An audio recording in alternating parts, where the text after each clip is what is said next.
Hey guys, welcome to the last workout of week 3 for Quarantine Fit with Candace Athletics.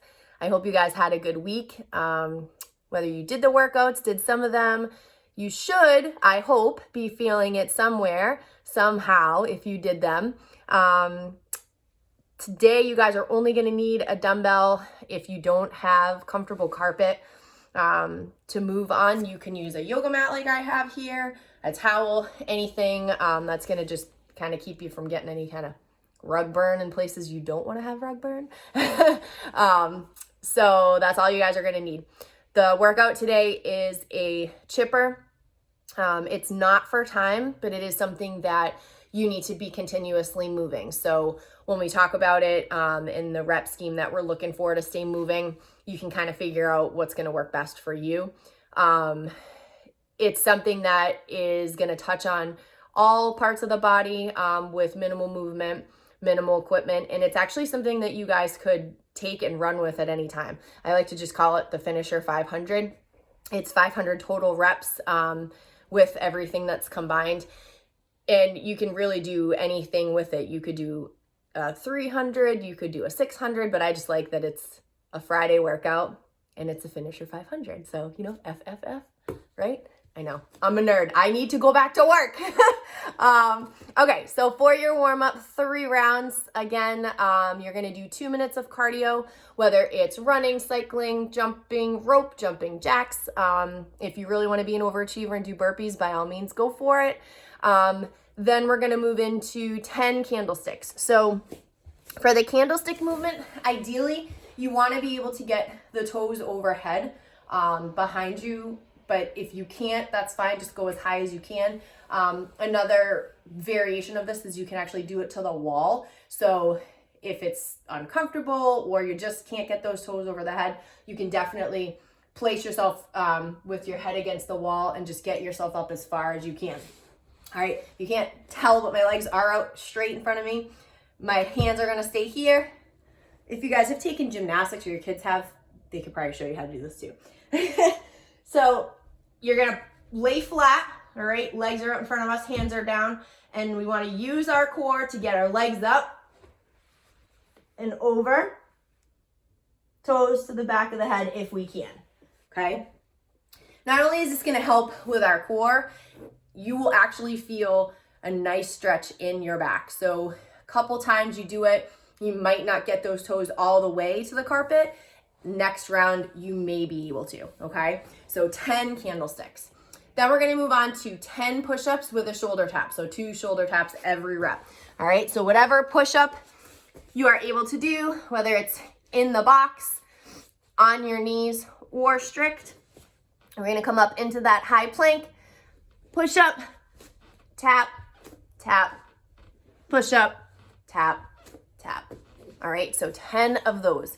We're gonna finish the warm-up with a 30-second wall sit every round. So again, having that back nice and flat, I could probably do it against my closet here. So our back's nice and flat against whatever wall we're using. Coming down into this position. We don't wanna sink too low, okay? And we don't wanna rest on the knees, all right? So 3 rounds, 2 minutes of cardio, 10 candlesticks, 10 push-up with the shoulder tap twice every time, and then the 30-second wall sit, okay? That's what your warm-up looks like. For our mobility, again, we're going with 1 minute for each movement. We have 4 different movements today. The first one we are gonna do is called the warrior squat. So if you've taken yoga, I think Jose has done the warrior squat here before against a rig or in a band somehow, if I recall correctly. We're just gonna do it freestanding, all right? If you do need to hold on to something, like my bed post is here, so I could hold on to that, a dresser, a door, a person, if they're not gonna let you fall, all right? So I know yesterday we had said in our squat hold, we didn't wanna be super deep down in that squat. Today we do, okay? So having the weight in that heels, right? Coming down, that butt is just hovering above the ground. We're gonna take our right hand, and it doesn't really matter what side you start on, but right hand is gonna grab the inside of my right foot. My left arm's gonna come up. I'm gonna hold, look at my fingertips, release, and switch. but I'm staying in the squat the whole time or as long as you can, okay? I do want you to alternate. I don't want you to take 30 seconds each side. Just take a few seconds on each. One side might be tighter than the other, as always. Focus on that a little bit longer if you need to, but definitely keep it as an alternating movement, okay? The next one we're gonna do is a reverse pike stretch, okay? So yesterday we did a seated pike stretch. Now we're gonna go into that reverse pike. So a reverse pike is in the air, all right? Hands flat on the ground, feet flat, get that heel, if you can see. Nice little bear walk there. Get your heel as close to the ground as you can. So this is my pike, okay? Now I have to move back so I can show you where I'm going with this. All right, so I'm in my pike, and then I'm coming back to that plank. Pike, plank. So it's kind of a variation of your push-up to downward dog, okay? Then we're gonna go into our scorpion stretch, all right? So we're gonna go down on our chest and our belly nice and flat. One arm is out, the other arm is bent. Whichever arm is bent is the foot that's gonna come back. So that foot is gonna try to come back to my opposite hand, and then I'm gonna alternate. I do not do enough mobility, okay? But that doesn't mean you shouldn't, you need to. So 1 minute of those scorpion stretches. Finally, we're gonna end with 1 minute of our Samson lunge, okay? Coming into that deep lunge, arms overhead, twist, twist, release, and switch, okay? You can stand up in between if you would like, all right?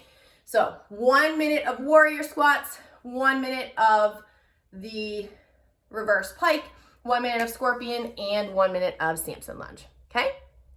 So your workout, as I said, is a chipper. A chipper is always something that you just literally have a high number of reps, and then you move on to the next thing with a high number of reps, okay? I don't want you to get overwhelmed within the amount of reps that we have for each movement. You just have to remember you're only doing it once, so try to keep yourself as mentally checked into the game as you can, right? Yes?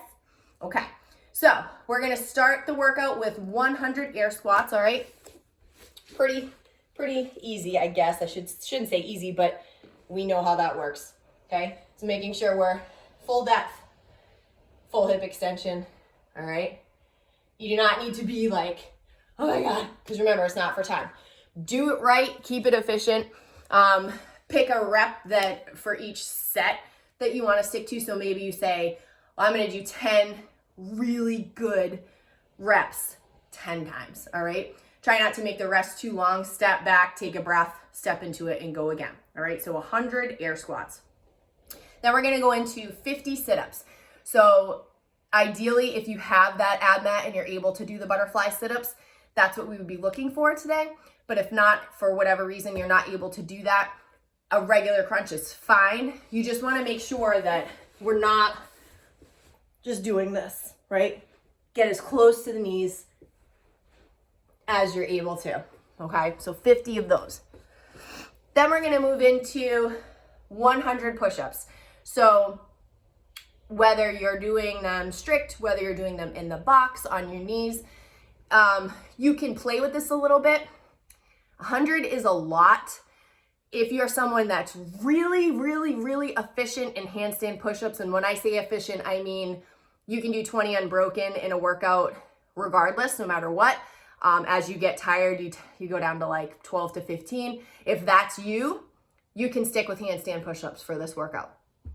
If you're someone that has handstand push-ups, but 5 to 10 is your max, go with a handful of handstand push-ups and then go to your strict your regular push-up, okay? Just try to stick to a rep scheme for each that's realistic that you're gonna be able to do every set. So say you do 5 handstand push-ups and 10 regular push-ups, do that every single time you get back up, all right, until you get to that 100th rep. And the same goes for somebody who is just getting, strict push-ups this way, right? You're getting them, but again, like 5 to 7 is your max that you can do unbroken no matter what. pick a number for those to work on them, and then go to your most efficient push-up after that. So if it's in the box or on your knees, okay? So really up to you how you guys do that. Because it's only one round, I have no problem with you breaking it up that way. But be smart about it. No one's gonna judge or really care if you didn't do 100 handstand push-ups, even though you went into the workout intending to do 100, because it doesn't matter, right? We're just here to move, okay? So 100 push-ups. Then we're gonna go into 50 of an ab oblique crunch complex, okay? This is very tricky, especially on the ground. It's really helpful at home to get strong in your core, because when you get to the gym, you can actually hang from the rig. And it's a little bit easier because you get that momentum from being able to swing a little bit. If this complex is difficult, because it's 4 crunches to equal 1 complex, all right? If this is too difficult, especially being that's 50 of them, I have no problem with you just doing the oblique crunch, all right? Either 25 on each side or alternating, and I can kind of show you what that's gonna look like. Now, a lot of people ask, well, how am I supposed to be positioned for this complex? Just think of when you do Russian twists, because I know it's something that we commonly do at Candace. Wherever you move efficiently in your Russian twist, whether it's here, here, here, which, come on, maybe try to go a little further back. But if that's where you are when you do a Russian twist, that's where you should be for this complex, all right? Because we're keeping the core engaged the entire time. We're not releasing the core at any point during the complex. If you can only do one at a time, one complex at a time, fine, but we want to stay engaged for the 4 reps, okay? So our hands to support us to the side. We're crunching in the knee, out, twisting, all right? So just a slight angle to get that left oblique, out, in, out. Now we're gonna twist to the right to get that right oblique, okay? So that's 1 complex. If you can put them together, crunch, crunch, crunch, crunch. Again, this is my second, and so on, okay? If that is too difficult, definitely go with just the side, because we didn't do a lot of oblique work this week, okay? So staying in that same position, hands to support, either stay here on the left, pick a rep scheme that you want to go with, or alternate left, out, left, out.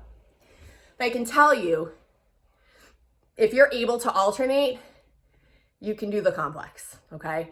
The twisting is what is really the challenge. So if you're able to do that, you should be able to bring those knees in to do that forward crunch as well, okay? But you know yourself as an athlete, challenge yourself, be honest with yourself, okay? So 50 of those. We're gonna finish with our dumbbell or weight of our choice with 50 hammer curls and 50 forward flies, okay? So for your weight on this, I don't know who has more than 1 dumbbell at home.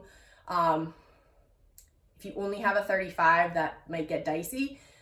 If you have a 50, you need to find an odd object, because that's just silly. Any kind of weightlifting work that we do as accessory should not be heavy. It's not meant to be heavy, okay?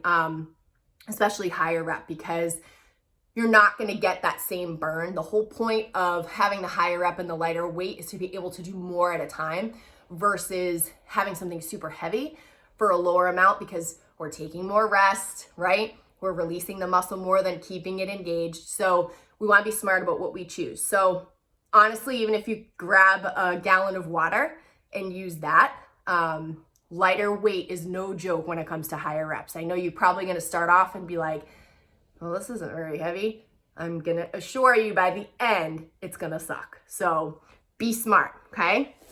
The other thing is you can combine the movement for a little bit more of a challenge. So if you wanna do straight hammer curls, pick the rep scheme you want on each side. I would not waste time alternating. I would do at least like 5 on each side and switch hands. This is gonna take too much time.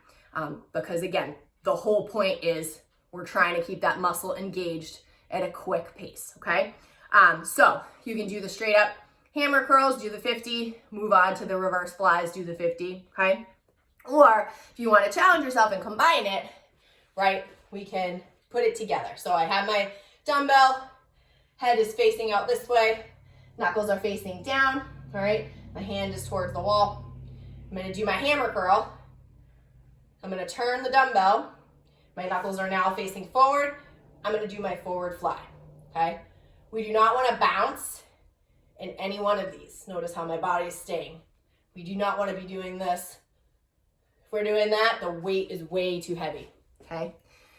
So you can combine it. So 50 hammer curls, 50 forward flies, or combine the movement, okay? So that's what your workout looks like today. I hope you guys have fun with it. Just remember, keep moving. When it starts to get difficult and you're getting tired towards the end of those higher reps, just remember you're only doing that movement once throughout the entire workout. So really just try to keep your head mentally checked in. All right, so I hope you guys have a good weekend. It's gonna be relatively nice, a little cool, but try to get out there. If you celebrate Easter, have a happy Easter. I will see you guys either way, whether I continue coaching you virtually or working out alongside you at home, and then hopefully in the gym soon. Either way, I will see you guys on the flip side. Have a good one, guys.